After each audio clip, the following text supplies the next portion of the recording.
बिस्मिल्लाहिर्रहमानिर्रहीम। अस्सलाम वालेकुम। डॉक्टर नवीद हेल्थ केयर में आप लोगों को खुश आमदीद। उम्मीद है आप सब लोग खैरियत से होंगे। आज का हमारा प्रोग्राम बिस्तर पर पेशाब करने पर है, जिसको इंग्लिश में बेड वेटिंग भी कहते हैं।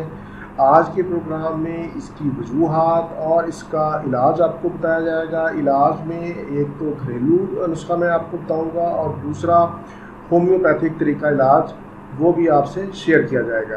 रात को बिस्तर पर पेशाब करना बच्चों के साथ साथ बड़ों के लिए भी मसाइल पैदा करता है, वो भी इससे परेशान होते हैं। बिल्कुल छोटे बच्चों का पेशाब करना तो एक कुदरती अमर है, लेकिन अगर 5 से 6 साल के बाद आपका बच्चा बिस्तर पर पेशाब करता है तो फिर वो काबिल तशवीश है।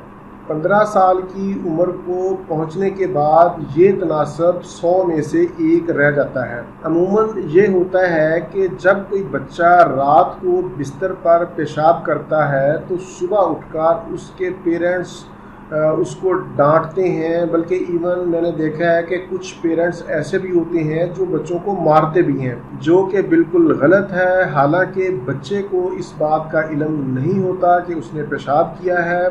इस तरह की डांट डपट और मार कुटाई बच्चे के जहन पर मज़ीद बुरा असर डालती है। वो इससे नफ्सियाती मरीज़ बन जाता है, उसको खौफ और डर की कैफियत रहती है और बजाय फ़ायदा होने के उल्टा नुकसान होता है, वो और ज़्यादा पेशाब करना शुरू कर देता है। बच्चे को रात में कम अज़ कम 2 मरतबा उठाकर ज़रूर पेशाब करवाना चाहिए और इसके साथ साथ बच्चे को कहें कि वो रात को सोने से पहले ज़रूर पेशाब करके फिर सोए और सोने से 2 घंटा पहले बच्चे की लिक्विड चीज़ों को बंद कर दें, उसका खाना पीना बंद कर दें या कम से कम ज़रूर करें। मीठी चीज़ों से परहेज़ करवाएं। अब हम चलते हैं वजूहात की तरफ कि वो कौन सी वजूहात हैं जिसकी वजह से बच्चे बिस्तर पर पेशाब करते हैं। सबसे पहले नंबर पर हराम मगज़ की कमज़ोरी, जिसे स्पाइनल कार्ड भी कहते हैं। इसके साथ साथ आसाबी कमज़ोरी, दिमागी कमज़ोरी, मसाने की कमज़ोरी, ये चंद एक अहम वजूहात थी जो मैंने आपसे शेयर की। अगर बच्चे के पेट में कीड़े हों तो फिर भी वो पेशाब करते हैं। इसके अलावा पेशाब करने वाले मरीज़ों का शुगर टेस्ट भी ज़रूर करवाएं, हो सकता है कि उन्हें शुगर हो। इसके अलावा पेशाब की नाली में इन्फेक्शन से भी बच्चे रात को पेशाब कर देते हैं, लेकिन अगर पेशाब की नाली में इन्फेक्शन हो तो फिर बच्चा दिन को भी पेशाब करता है। अगर आपका बच्चा दिन को बिस्तर पर पेशाब नहीं करता तो फिर आप समझें कि आपका बच्चा बिल्कुल ठीक है, वो तंदुरुस्त है। वो रात को पेशाब किसी और वजह से करता है, उसको कमज़ोरी है या कोई नफ्सियाती मसला है। जैसा कि मैं अक्सर कहता हूँ कि इलाज से पहले तशख़ीस बहुत ज़रूरी है, इसलिए इलाज करने से पहले बच्चे की तशख़ीस ज़रूर करवाएं। बच्चे को डांटे ना। जिस रात बच्चा पेशाब ना करे, सुबह उठकर बच्चे की तारीफ़ करें, इससे उसका हौसला बढ़ेगा, उसके अंदर कॉन्फिडेंस आएगा, उसका खौफ और डर भी ख़त्म होगा।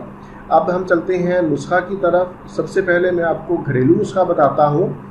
ये बहुत ही पुराना, आजमूदा और बुज़ुर्गों का नुस्खा है। इलाज का इलाज और एक बेहतरीन टॉनिक है। ये बच्चों की आसाबी, दिमागी और जिस्मानी कमज़ोरी के साथ साथ मसाना की कमज़ोरी में भी मुफीद है। इसमें जो चीज़ें हमें चाहिए, पहले नंबर पर वो है सफ़ेद तिल, दूसरे नंबर पर नारियल और तीसरे नंबर पर मुनक्का।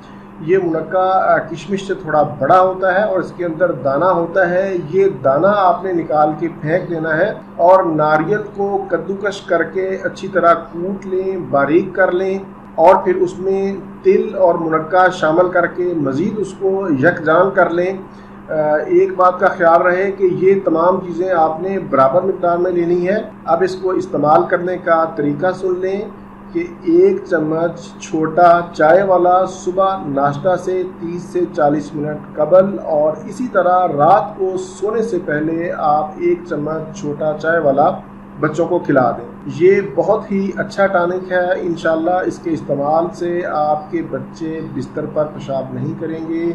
अब हम चलते हैं होम्योपैथिक तरीका इलाज की तरफ। होम्यो में बहुत ही अच्छी अद्वियात हैं पेशाब को कंट्रोल करने के लिए।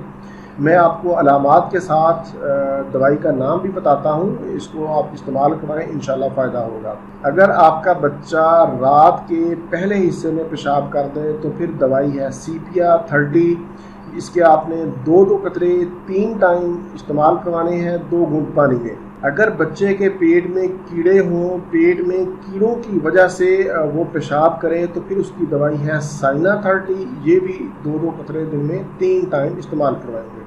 اگر آپ کا بچہ گہری نیند میں پیشاب کرتا ہے یا پھر اسے نالی کا کوئی انفیکشن ہے تو پھر اسے بیلاڈونا 30 دیں گے، اس کے بھی 2 قطرے دن میں 3 ٹائم استعمال کروائیں گے۔ اگر آپ کا بچہ خواب میں پیشاب کرتا ہے تو پھر اس کی دوائی ہے ایکویزیٹم 30، اس کے بھی 2 قطرے 3 ٹائم۔ اگر بچے کے اندر دماغی کمزوری، جسمانی کمزوری یا مثانے کی کمزوری پائی جاتی ہو، اس کی وجہ سے بچہ پیشاب کرتا ہو، بچہ کمزور ہو، تو پھر اسے کالیفاس 6X کی 2 گولیاں دن میں 4 مرتبہ استعمال کروائیں گے، یعنی ہر 4 گھنٹے کے بعد 2 گولیاں بچے کو دیں گے۔ یہ ادویات آپ نے 1 ماہ ضرور استعمال کروانی ہے۔ اگر آپ کے بچے کے اندر 1 سے زائد دوائیوں کی علامات پائی جاتی ہیں تو آپ 1 سے زائد دوائیاں بھی استعمال کروا سکتے ہیں۔ اگر پھر بھی سمجھ نہ آئے کہ اس کو کیسے استعمال کرنا ہے تو ایسے لوگوں کے لیے یا ایسے مریضوں کے لیے میں آپ کو ایک کمبینیشن بتاتا ہوں۔ یہ 3 دوائیوں کا کمبینیشن ہے۔ یہ تینوں دوائیاں اکٹھی آپ 2 قطرے 3 ٹائم 2 گھونٹ پانی میں ڈال کے بچوں کو دیں گے۔ پہلی دوائی ہے کاسٹیکم 30، دوسری دوائی ہے جیلسیمیم 30 اور تیسری دوائی ہے کالیفاس 30۔ تمام دوائیوں کے نام میں نے اسکرین پر لکھ دیے ہیں۔ یہ تینوں دوائیاں لے لیں اور 2 قطرے ہر دوائی کے 2 گھونٹ پانی میں ڈال کے کھانے کے 30 سے 40 منٹ کے بعد بچوں کو دے دیں۔ انشاءاللہ اس سے آپ کے بچوں کی کمزوری بھی دور ہوگی اور پیشاب بھی نہیں کریں گے۔ پروگرام سے متعلق اپنی قیمتی رائے کا اظہار ضرور کریں۔ اسی کے ساتھ مجھے اجازت دیجیے، دوبارہ کسی نئی معلوماتی ویڈیو کے ساتھ آپ کی خدمت میں پھر حاضر ہوں گا۔ تب تک کے لیے اجازت، اپنا، اپنے اہل خانہ اور اپنے دوستوں کا بہت زیادہ خیال رکھیں۔ اللہ حافظ، والسلام۔